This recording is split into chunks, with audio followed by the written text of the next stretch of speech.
I'm starting school this week, literally today, so I hope I can do ASMR videos like as much as I can.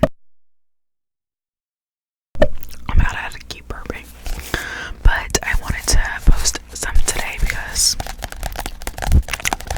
I probably won't be doing ASMR video tomorrow just because I have schoolwork and I have to switch each day what I'm gonna do and whatnot. But yeah, so today I'm doing another poetry book ASMR video. This one is important to me and special because I'm adopted, and I came into doing this channel thinking, I was like gonna be very filtered, like how much should I show about my life, what should I say, like I really didn't know.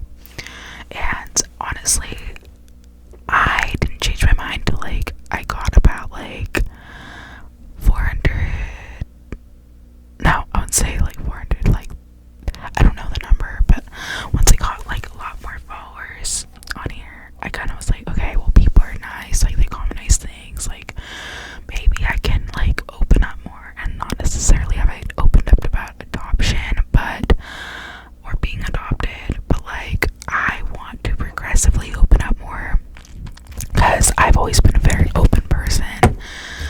It's just that like that specific topic is very sensitive to me, and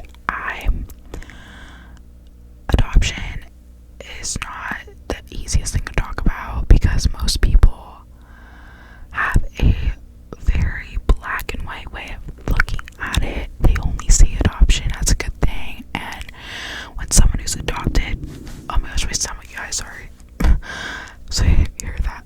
If someone who's adopted says like something negative about being adopted, like they get a lot of hate. And I just want to say, like, I'm just saying my truth, and I'm saying the truth of other people too, and whatever I say, like, there's no need to say like mean things because I am only human. Like, I don't ever tell someone about their own trauma, and like adoption is a trauma for me. It was not a good thing that happened to me specifically. If it happened to other people and they thought it was fine, that's fine. Everyone to each their own. But I did not like that I was adopted. Anyways, besides the point, I may or may not open more up about that in other videos. It just depends on people's feedback and whatnot. Okay, but because I have to take in consideration my own mental health too when I do these videos and open up to people. So, but basically, this is a poetry book. One sec. It's a poetry book I found online because it's an adoptee who wrote adopted poems about being adopted. And I don't know, maybe you're not adopted. Most people who are watching are probably not adopted, but this is just to put you to sleep. So if you just want to hear stuff to put you to sleep, you can still watch it. You don't have to be adopted to watch this. Actually, if you're not adopted, I think that's great if you watch it because you might hear something you never knew that an adoptee thinks. And this is an adoptee. This adoptee who wrote this actually did have a great experience with her adoptive parents. I personally don't like my adoptive parents, but she did. So even though we'd have different like experiences with our adoptive parents, I can relate with like a few poems in here that she writes about, like searching for her birth family, or like wanting to know her birth mom or dad, and just about the grief and loss that comes with losing your first family. So this is a good one, and if you're adopted and want the book or link, I'll comment it below. I'm not gonna read every single poem here. It's called Torn in Two: Poems About Life and Parenting Through the Eyes of an Adoptee by K.M. Reynolds. Okay, so I'm actually gonna read the ones I've highlighted because I've already read mostly all these, and I went through and highlighted the ones that I relate to. So sit back and relax, close your eyes, whatever you want to do, and let me put you to sleep.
a sip of lead from Mufasa's body.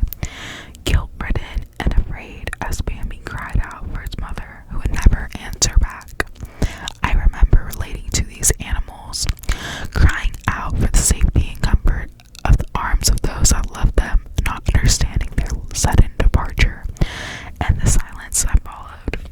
Even today, I can't sit and watch these scenes unfold before me without a twisting deep in my gut and hot tears spilling from my eyes. Happy endings are often preceded by grief, and time can't heal all wounds. Childhood lessons and loss.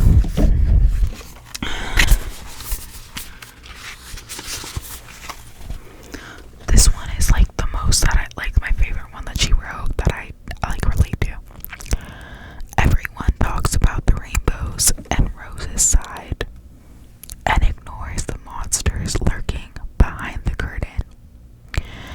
Anxiety, attachment disorders, abandonment issues, PTSD, depression, suicide, and more. We are at triple the risk. To make an omelet, you must break a few eggs. To make a family through adoption, you must first break 2 others. We should tell the whole story. Period. Okay, let me see. One second.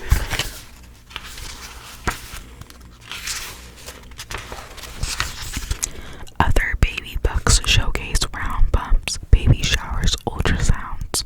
Mine proudly framed lawyers and judges, a social worker, and an adoption agency.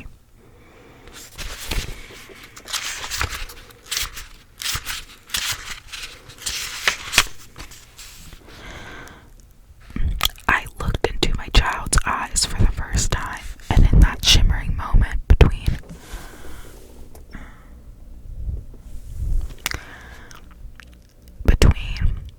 heartbeats. Wait, one second, let me start over. My phone paused. Weird. I looked into my child's eyes for the first time, and in that shimmering moment between heartbeats, I knew that I would never understand how she could have ever bear to let me leave her arms, but she did.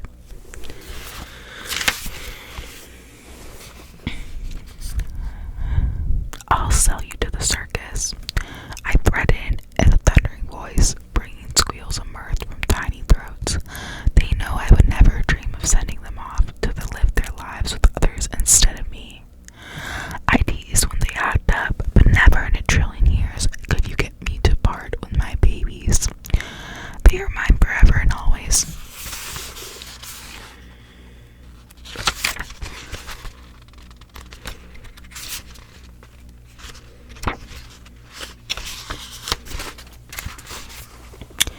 My love for you runs deeper than the darkest parts of the sea, higher than the snow-covered mountains, farther than the empty edge of space, longer than the swirling end of time. I love you more than I knew I could.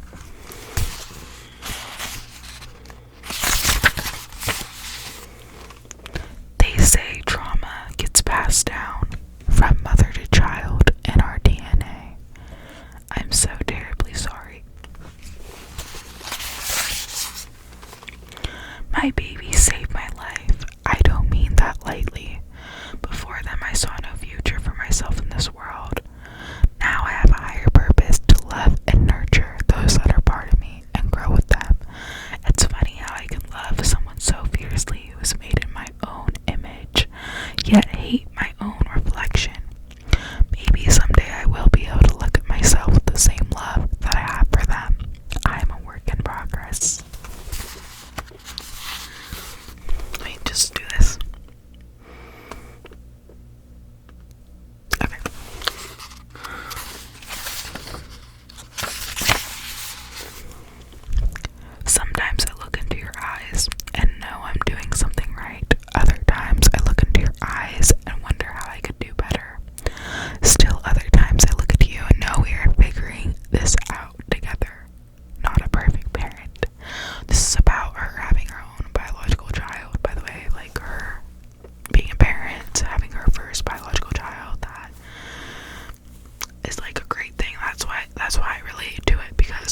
when you're adopted and you have no one else that's like you, especially your birth parents. Like, having your first child is like a big thing, like having someone in your DNA, you know.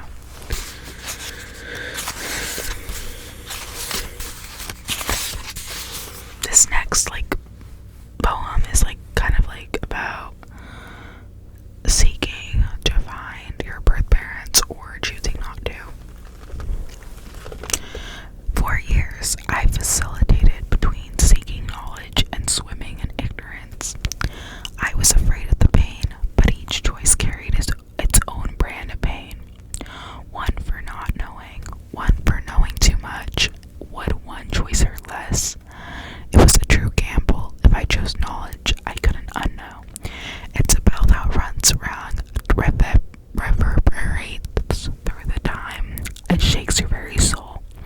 Or I could sit in the fog of not knowing, just waiting and playing pretend in my head, imagining people who made me, then gave me to others to raise far away in their stead. I chose knowledge. So that means, like, if you're not adopted, you don't get it. She chose to look for her birth parents, no matter what, if it would be painful or not. Don't you love them? Why must you look? Won't this hurt them? No, no, no. You don't understand. You can't understand till you've been in my place. Of course I love them. I'll always love them. They're my family. Walk in my shoes.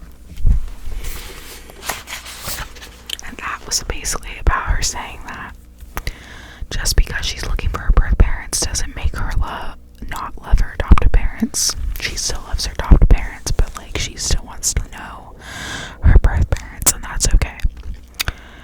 Next one. Names, dates, photographs. I must have looked at 1,000 articles, obituaries, documents. I spent hours poring over them, hoping, wishing, and praying that I would find a clue. Call me detective.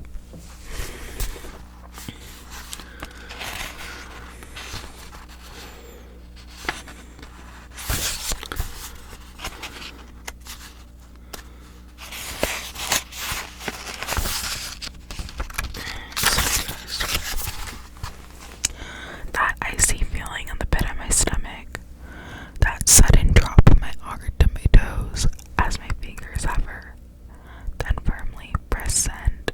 Will they reply or block me? That's like related to her like trying to reach out. That's why it said, will they reply or block me? Oh my god, my burping. It's like annoying me. I think my phone's gonna die, so I'm gonna do like 2 more. This is about finding them. Filling out forms at the doctor's office was an event filled with embarrassment. I avoided switching doctors for that very reason. Heart disease unknown, cancers unknown, diabetes unknown, mental illness unknown. I'm adopted and know nothing about biology or health history. I'd apologize and shuffle as though it was my fault. Now I have answers, and I'm no longer unknown. I'm a whole person with a story, and I'm deserving of care. I still avoid the doctor, though.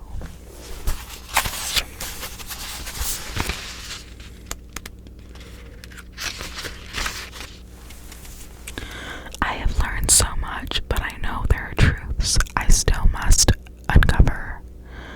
My story's just beginning.